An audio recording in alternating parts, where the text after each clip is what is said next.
ఎస్తేరు గ్రంథం 4వ అధ్యాయము మొదటి 3 వచనాలు. జరిగినదంతా తెలియగానే మొర్దెకై తన బట్టలు చింపుకొని గోని పట్టాలు వేసుకుని బూడిద పోసుకుని పట్టణం మధ్యకు బయలు వెళ్ళి మహాశోకముతోనూ రోదనము చేసి రాజు గుమ్మం ఎదుటకు వచ్చాను. గోని పట్ట కట్టుకున్నవాడు రాజు గుమ్మమున ప్రవేశింపకూడదని ఆజ్ఞ కలదు. రాజు యొక్క ఆజ్ఞయు శాసనమును ఏ సంస్థానమునకు వచ్చునో అక్కడున్న యూదులు ఉపవాసముండి మహా దుఃఖముతోనూ ఏడుపుతోనూ రోదనముతోనూ మునిగిన వారై అనేకులు గోనెలు వేసుకుని బూడిదను వేసుకుని పడి ఉండిరి. దేవుడి వాక్యం ద్వారా మనతో మాట్లాడి సహాయం చేయనుగాక. ఉపవాస ప్రార్థన అనేది చాలా బలమైనది, చాలా శక్తివంతమైనది. ఇక్కడ కూడా కష్టం రాగానే వారు ఏం చేస్తూ వచ్చినారంటే ఉపవాస ప్రార్థన చేస్తూ వచ్చినారు. కొంతమందికి ఇట్టి అనుభవం ఉండదు. కొంతమంది కష్టం వచ్చినా బాధ వచ్చినా కొంతమంది దేవుని దగ్గరకు అందరు రారు, కొంతమంది మాత్రమే వస్తారు. కొంతమందికి సమస్యలు ఉంటాయి కానీ అవి కష్టపడో ఏదో రకంగా ఆ సమస్యలు తీర్చుకోవచ్చు, అందుకని చాలామంది రారు. కొంతమంది సమస్యలు దేవుడే తీర్చే ఉంటాయి, వాళ్ళు మాత్రమే ఎక్కువ శాతం వస్తూ ఉంటారు. చాలామంది ఏదైనా సంఘ ప్రార్థన అంటే ఉపవాస ప్రార్థన అంటే మరి నియమ కొడుకులు అంటే అందరు రారు. ఎందుకని అంటే వాళ్ళకున్న సమస్యలు అవి కొంచెమే అన్నమాట. అవి వాళ్ళు కష్టపడి చేసుకునేవి, అవి తీరిపోతాయి అవి. కానీ కొన్ని సమస్యలు ఉంటాయి, అవి దేవుడి ద్వారానే పోతాయి, దేవుడే చేయాలి వాటిని. కొన్ని మొండి సమస్యలు ఉంటాయి, అవి ఎలా పోతాయి అంటే దేవుని ద్వారానే పోతాయి. అందుకని ఉపవాసం అవసరం. ఇప్పుడు కూడా వీళ్ళు ఎదుర్కొన్నటువంటి పరిస్థితి ఎస్తేరు గ్రంథం 4వ అధ్యాయంలో మొర్దెకై ఎదుర్కొన్నటువంటి పరిస్థితి ఎలాంటిదంటే హామాన్ని ఎదుర్కోవాలంటే మామూలు విషయం కాదు. అది ఎవరు దాన్ని ఆ సమస్యను సాల్వ్ చేయాలంటే, ఎవరు దాన్ని క్రమపరచాలంటే దేవుడే చేయాలి దాన్ని. ఎందుకంటే రాజు దగ్గర ఏం చేసుకొచ్చినాడు? శాసనం తీసుకుని వచ్చినాడు. ఏమని శాసనం తీసుకుని వచ్చినాడు అంటే యూదులందరినీ ఒక్క దినానే చంపేయాలి.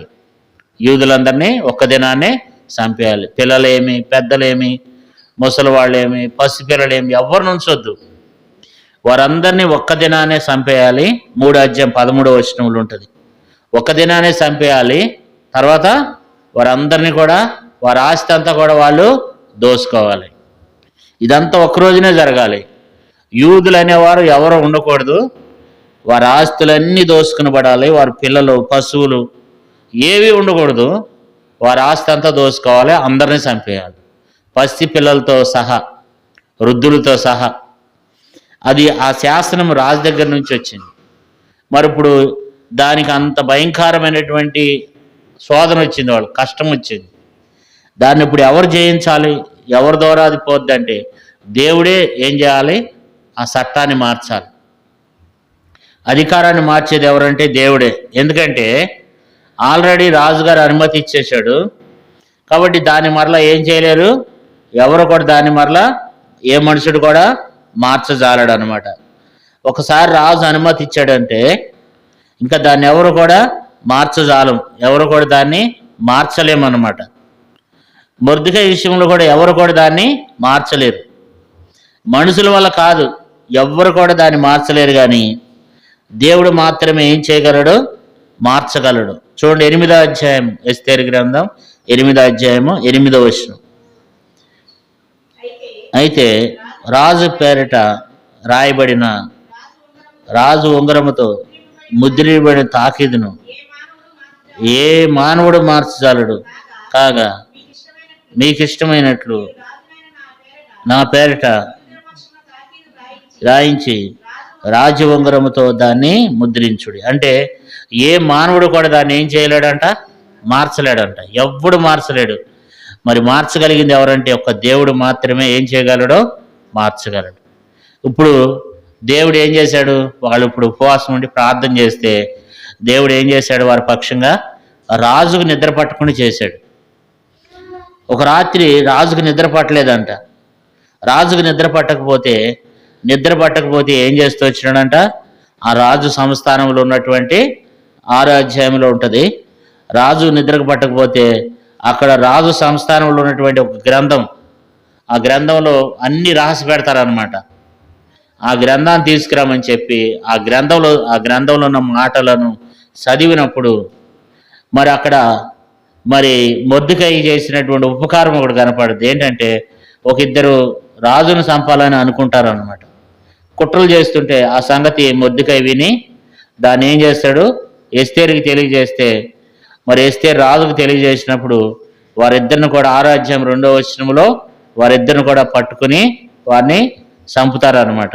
ఆ సంగతి రాజు రాజు దాన్ని ఏం చేశాడు, మర్చిపోయి ఉన్నాడు అనే ఎవరు కూడా రాజుకి చెప్పలేదు. కానీ ఆ రాత్రి నిద్ర పట్టకుండా చేసినప్పుడు నిద్ర రావట్లేదంట.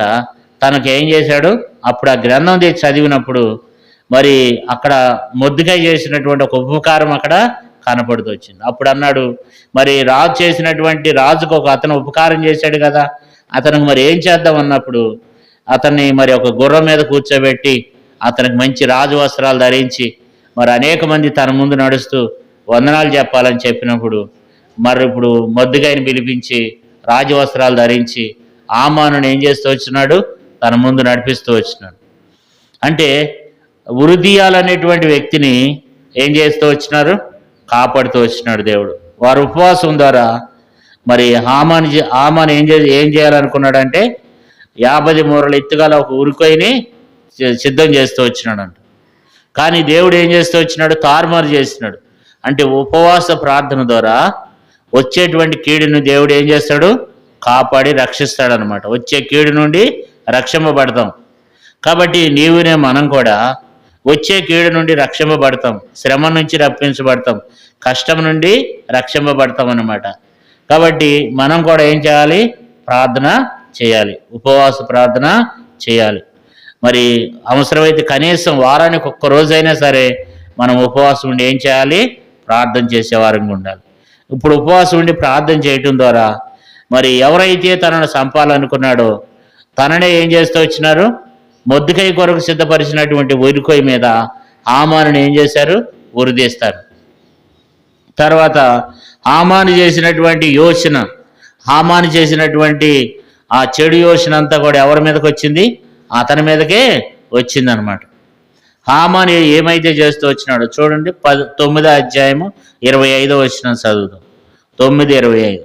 ఎస్తేరు రాజు ఎదుటికి వచ్చిన తర్వాత రాజు అతడు వీధులకు విరోధముగా తలపెట్టిన చెడు యోచన తన తల మీదకే వచ్చినట్లు చేసి వాడును వాని కుమారులను ఉరికొయ్య మీద ఉరితీయబడినట్లుగా ఆజ్ఞ ఇచ్చెను కదా. కాబట్టి తన ఏదైతే హామాను ఏదైతే చెడు యోచన యోచిస్తూ వచ్చినాడో వారందరిని కూడా ఏం చేస్తూ వచ్చినాడు దేవుడు, వారందరిని కూడా అదే ఉరికొయ్య మీద హామాను 10 మంది పిల్లలను కూడా ఏం చేస్తూ వచ్చినారు, ఉరిదీస్తూ వచ్చినారు అన్నమాట కదా. అంతేకాదు యూదులకు ఏమైందంట, బాధపోయింది, నెమ్మది కలిగిందంట. చూడండి 9వ అధ్యాయము 21వ వచనం. యూదులు తమ పగవారి చేత బాధపడక నెమ్మది పొందిన దినములనియు వారి దుఃఖం పోయి సంతోషం వచ్చిన నెలనియు వారి మూలుగును మానిన శుభదినమనియు ప్రతి సంవత్సరము ఆధారను యొక్క 14వ దినమున 15వ దినమునందు వారు ఆశ్రయించుకుని సాళ్ళకు. ఇక్కడ మనం చూసినట్లయితే యూదులు తమ పగవారి చేత బాధపడక నెమ్మది పొందిన దినములు, వారి దుఃఖములు పోయిన దినములు, సంతోషం వచ్చిన నెల, మూలుగు మానిన శుభదినమనియు కదా. ఎన్ని విషయాలు ఉన్నాయి ఇక్కడ కదా. బాధ పోయింది, నెమ్మది వచ్చింది, దుఃఖం పోయింది, సంతోషం వచ్చింది, మూలుగుపోయింది, శుభదినం వచ్చింది కదా. మన యొక్క జీవితంలో కూడా శత్రువైన సాతాను తీసుకొచ్చేటువంటి ఆటంకాలు, అభ్యంతరాలు అన్నీ కూడా దేవుడు ఏం చేస్తాడు, మటిమాయం చేస్తాడు ఈ ఉపవాస ప్రార్థన ద్వారా. ఉపవాస ప్రార్థన అనేది మనకు ఒక దేవుడు ఇచ్చినటువంటి ఒక గొప్ప ఆయుధం అన్నమాట, గొప్ప బలమైనటువంటి ఆయుధం. ఇప్పుడు వాళ్ళు ఏం చేస్తూ వచ్చినారు, మరి ఎస్తేరు ప్రార్థన చేస్తూ వచ్చింది, మొర్దెకై ప్రార్థన చేస్తూ వచ్చినాడు. ఇప్పుడు ఏమైంది వారికి? ఏమైందంట? వారి బాధ పోయిందంట. బాధ పోయింది, నెమ్మది దొరికింది. దుఃఖం పోయింది, సంతోషం వచ్చింది. మూలుగు మానేరు, తర్వాత శుభదినం వచ్చింది కదా. మన జీవితాల్లో కూడా బాధ పోతుంది, నెమ్మది దొరుకుతుంది, దుఃఖం పోద్ది, సంతోషం వస్తుంది, మూలుగు పోద్ది, తర్వాత శుభదినం వస్తుంది అనమాట. మనం కూడా ఇట్టి అనుభవం గుండా మనం ప్రార్థన చేద్దాం. దేవుడు తోడుగా ఉంటాడు. దేవుడు మనల్ని కాపాడుతూ ఉంటాడు అనమాట. ఎందుకంటే దేవుడు మనల్ని రక్షిస్తాడు. ఉపవాస ప్రార్థన ద్వారా బలమైన కార్యాలు దేవుడు చేస్తాడు, అద్భుత కార్యాలు దేవుడు చేస్తాడు. మరి మనం కూడా మరి ఇక్కడ కూడి ఉన్నటువంటి మన అందరం నిలబడి, నేను కూర్చున్న మీరందరూ ఎన్నో రకాలైనటువంటి బాధల్లో ఉన్నారు, కష్టాల్లో ఉన్నాం, ఇబ్బందుల్లో ఉన్నాం. ఇక్కడ ఏం రాయబడింది? 21వ వచనంలో, ఎస్తేరు గ్రంథం 9:21. ఏం పోయిందంటే వాళ్ళకి? బాధ పోయింది, నెమ్మది దొరికింది కదా.